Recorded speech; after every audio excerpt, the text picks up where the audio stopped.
Dear human, dear soul, I welcome you to my podcast series, Conversations with the Universe. Since a near-death experience, I have the gift to communicate with subtle levels of the cosmos. The knowledge from these for us invisible forms of energy I capture in my books, and it is now a great pleasure for me to share this knowledge, these conversations, with you as a supplement to the books. Please excuse me if the terms and articulations are not perfect. Our mother tongue is German, but we try to translate it to the best of our abilities. Thank you. My dear friend and teacher, I'm very curious where you will take me next. Will we stay in the bright area or move somewhere else? We remain in the bright area of the deceased, because I would like to name various different qualities. The other time we talked about the fact that materialized or more pronounced qualities of a soul determine both its perception and its position in the cosmos. In the world of the deceased, I only use the term world because it's easier for you to understand and grasp its complexity. You can find a much larger variety of energy qualities than in other levels. What I'm trying to say is that this world, the bright and the darker area, are unique in their diversity. This is simply because the souls each one of them, gain different experiences in the course of their lives, and each one is its own cocktail of energy, as I like to say. And with that, I would like to very briefly draw attention to the soul quality itself. We have already talked quite frequently and extensively in the other works about qualities of the souls consisting of the components power, love, and awareness. However, these are each malleable. This means that each of the three components has an infinite number of different qualities of its respective expression. This in turn means that consequently no two soul qualities are alike. This is additionally directed by the different incarnation processes. One person incarnates again and again without losing power. Another loses energy again and again and again until they only have enough power left to incarnate into the body of a small animal. Still others have become very mobile so that they can inhabit other bodies on other planets and gain completely different experiences. It would go beyond the scope to name the components to it and would be impossible. However, I would like to point out that all lives which you experience always give you the chance of the cosmos to form the quality of the soul in you. I find it incredibly beautiful that you are now directing your attention to the subject of the soul, because I think it is extremely important that people finally have that which animates them, the soul energy, better explained as a kind of a chemical construct. Can I put it that way? Chemical construct? Well, if you feel better using that term as a label, fine by me. But I'm not concerned with such labels. I know, but this way people can understand it better. You know, there's physics, there's chemistry, there's biology, and we grew up with that. They are sciences, and that help us understand things a little bit better. After all, we want to create a cartography, and in that cartography, it's sometimes helpful to use the tools of mankind to better understand. I understand that. I'm not saying the description is wrong. I also really just wanted to share that I think it's great. Thank you very much. Gladly.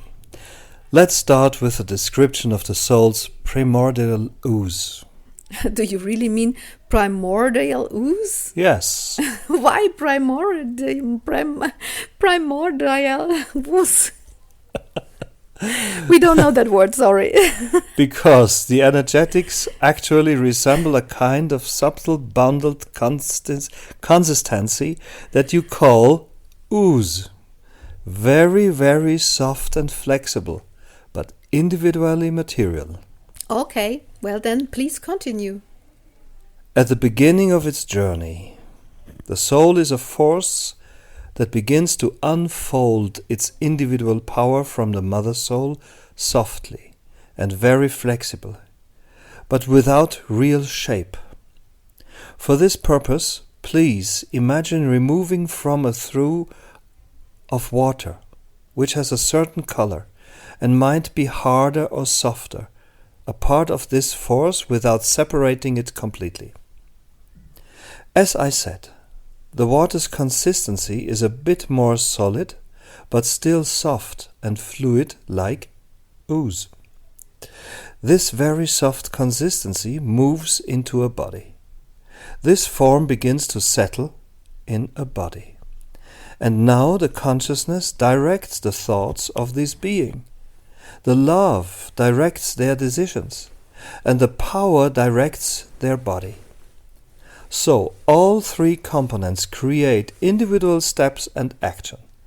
And this is where the lessons begins. Now one decision comes after the other, one reaction after the other, and all of them shape the quality of the primordial ooze.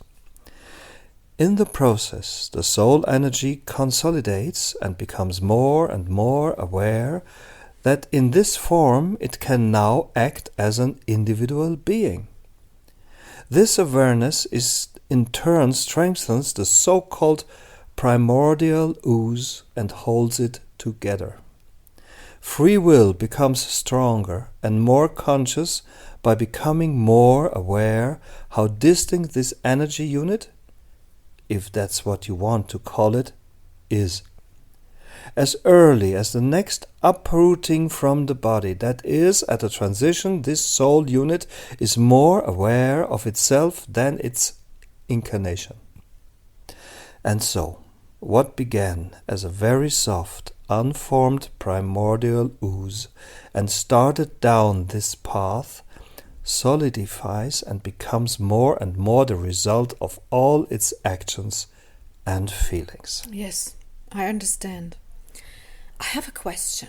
If such a soul steps out of the mother soul in such a soft state like ooze and enters into a body, then in this state it is actually perfectly mobile. However, his mobility is then often lost in the course of incarnations. I remember you saying that souls should be flexible and expansive in their perception. Expansive and of flexible consistency. So why is this flexibility going to be lost? This is a very important question, because it addresses the problem of incarnating and excarnating, as I like to call it, in a very clear way. The incarnation and settling into the physicality, the distinct experience and the feeling of being separated from everything as felt through the physical senses often causes a wrong perception of the whole. After all, souls are still part of this whole. The separation you feel, but which is not real, is therefore the cause of the souls beginning to encapsulate themselves. And this encapsulation makes them brittle, the opposite of flexible. To stay within this imagery, in the worst case, this very soft and flexible primordial ooze then becomes a kind of very brittle, inflexible, almost solid form. This encapsulation naturally entails very many other problematic issues, since through this the souls fall out of the flow of the vastnesses of the cosmos, feel narrowness, feel separateness, feel loneliness, and many more negative feelings, but which are ultimately all caused by their transformed consistency. Therefore, I will always emphasize how important it is you remain flexible in your spirit, flexible in your energetics and purification, and that you recognize the transformation of energy as the greatest gift of the cosmos, because, like the breath in your body, it maintains the flexibility of the soul. A soul's breathing in and out means widening and contracting.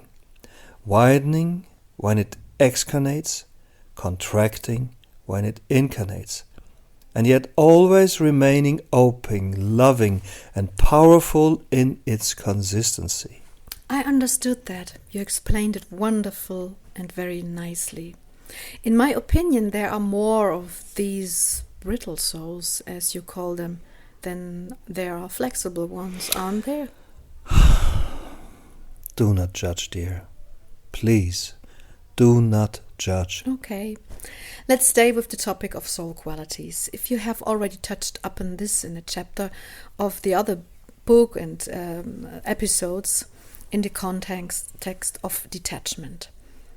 When a soul is detached in shock and then is brittle, parts of it can be left behind because the soul tears.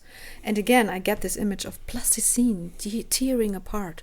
So when a person gets to the point where they realize that they are very rigid, or as you say, brittle and inflexible in their mind, what can they do?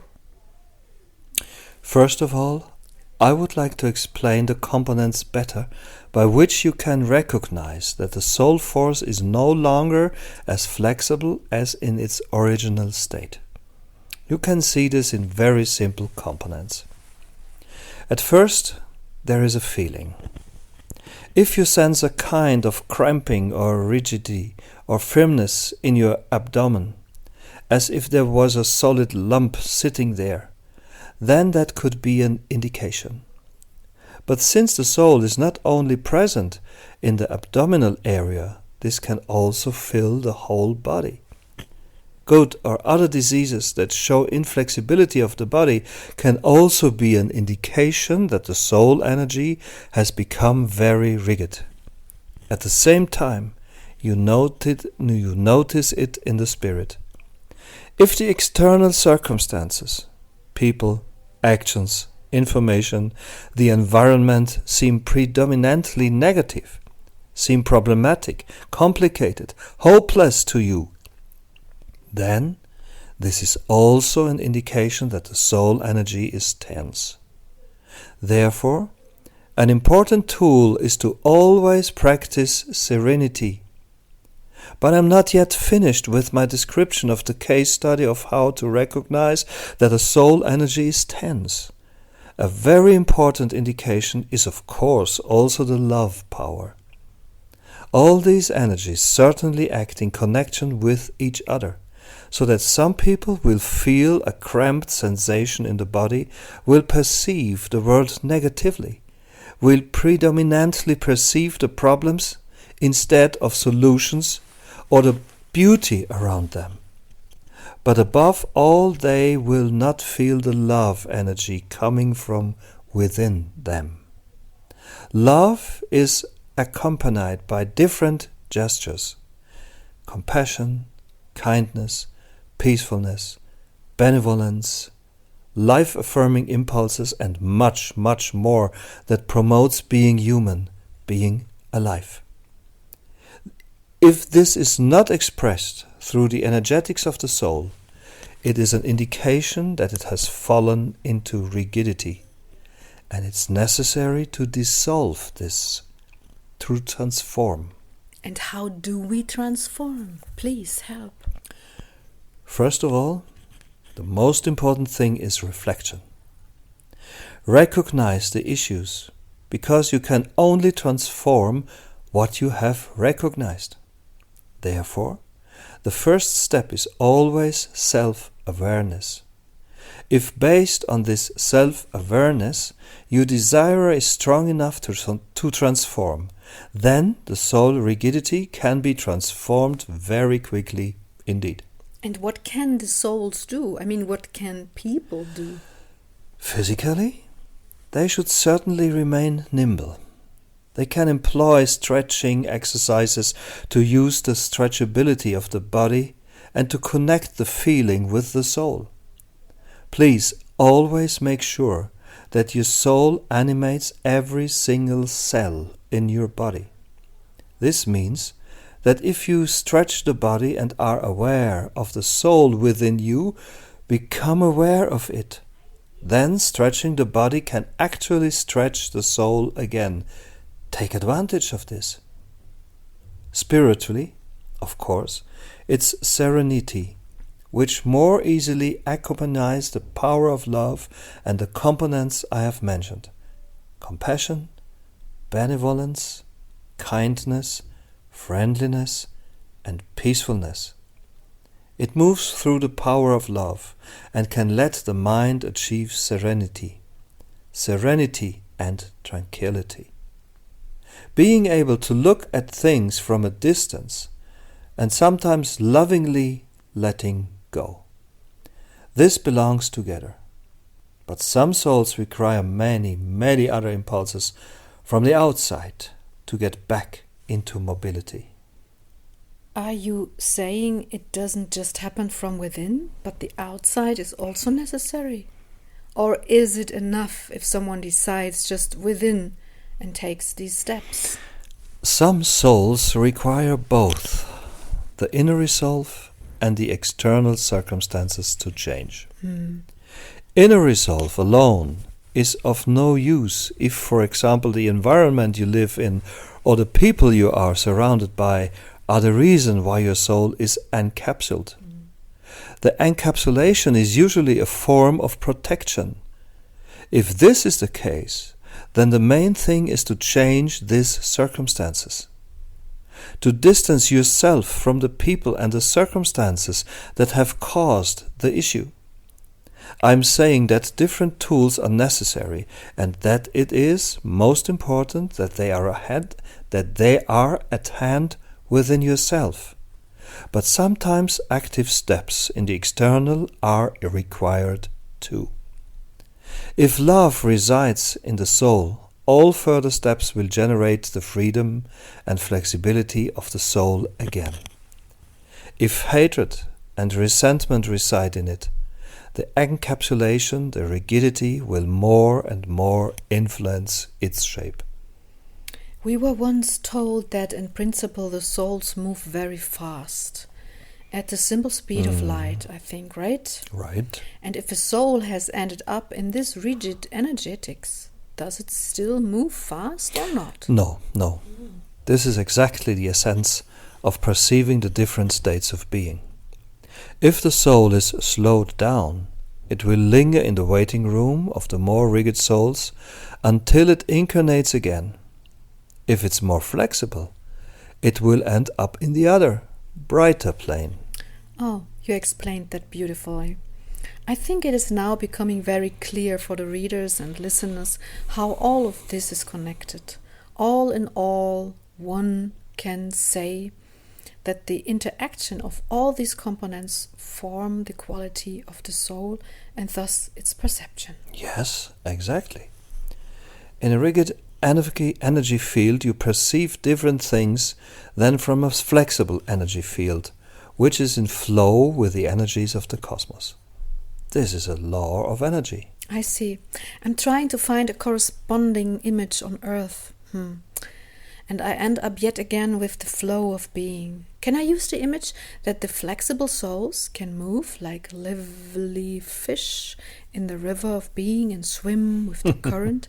But the more encapsulated they become and the more they contract, the heavier they become, at least like stones in the river. A very beautiful metaphor, Sylvia. My dear. It describes the problem very plainly and vividly. Also, of course, your stones would still be living beings. But these beings are so heavy and so rigid in this river of being that they seem like stones. Yes, that's what I meant. Please speak a bit more about how we can help these souls to achieve and maintain their flexibility, their expansiveness, the love. By constantly reflecting. Reflecting with all their senses every step they feel and ultimately take, and then letting love, awareness, and soul force decide, instead of letting the environment, ego, selfish concerns, and fear take the lead. It's actually quite simple, as Solomon has already put it in his book With Your Help.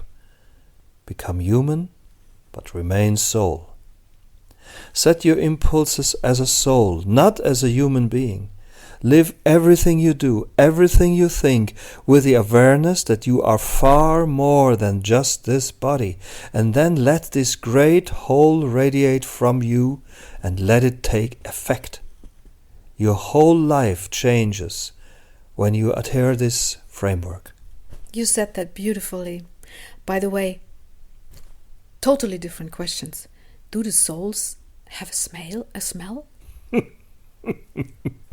No, because there are no smells for qualities. Or have you ever smelled a person's character trait? Well, would be maybe helpful.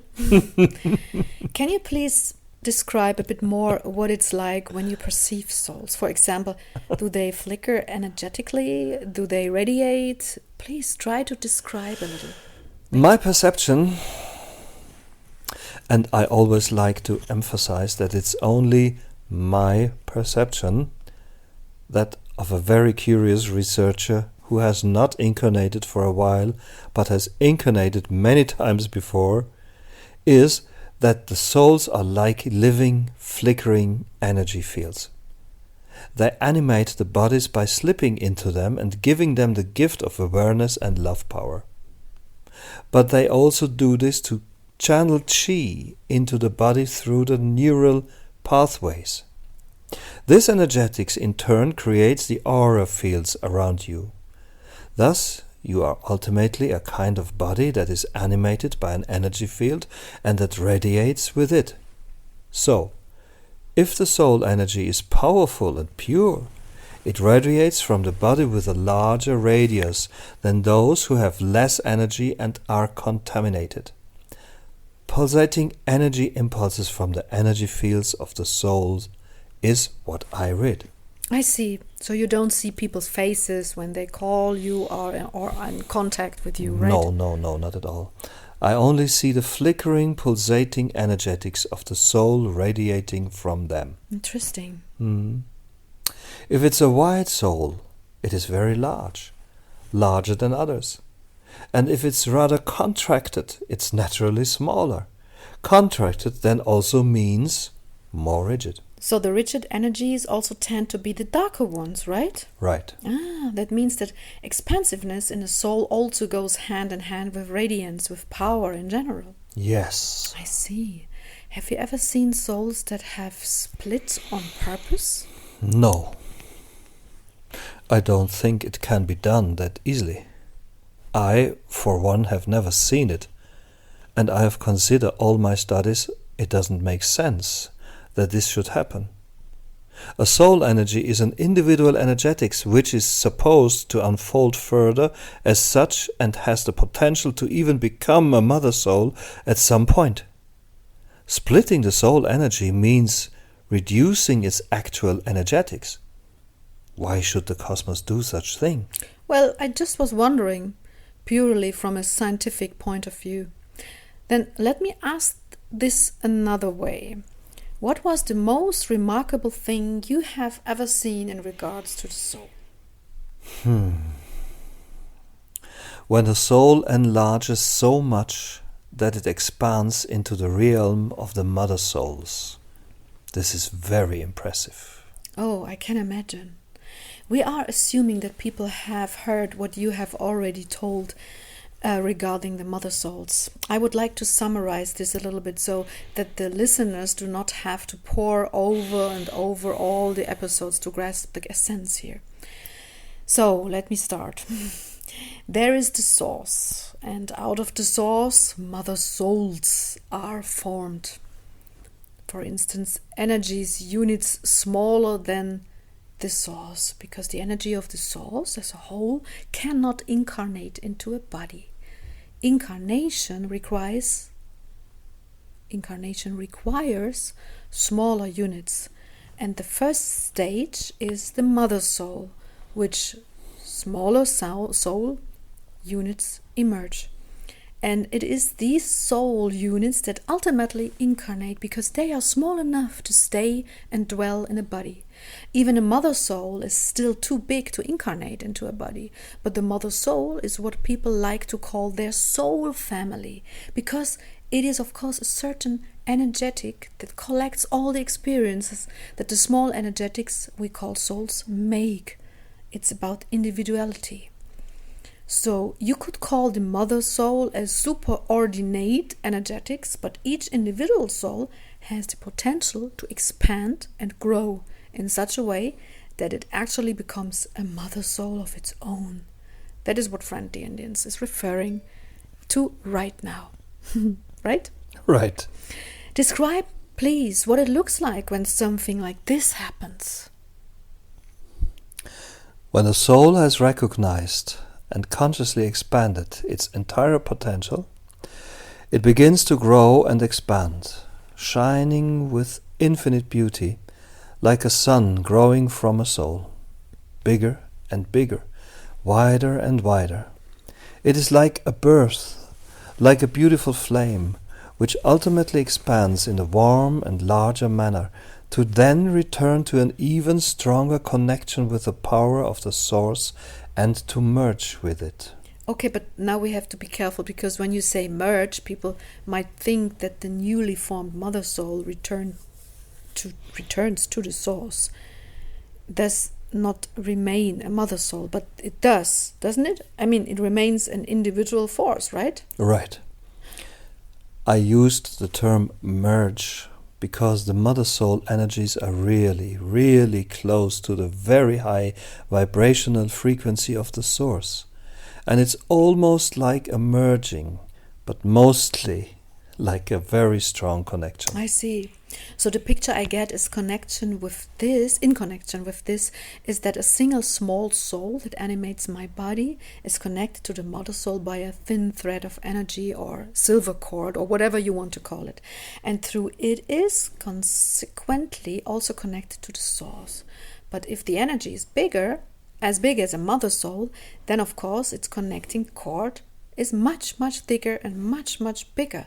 So that its connection into the source, it's much stronger, right? Right.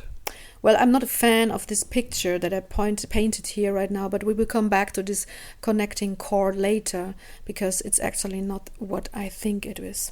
Anyway, I see. So when it happens that a soul becomes a mother soul, then you can probably compare it with a kind of supernova if we look into the universe.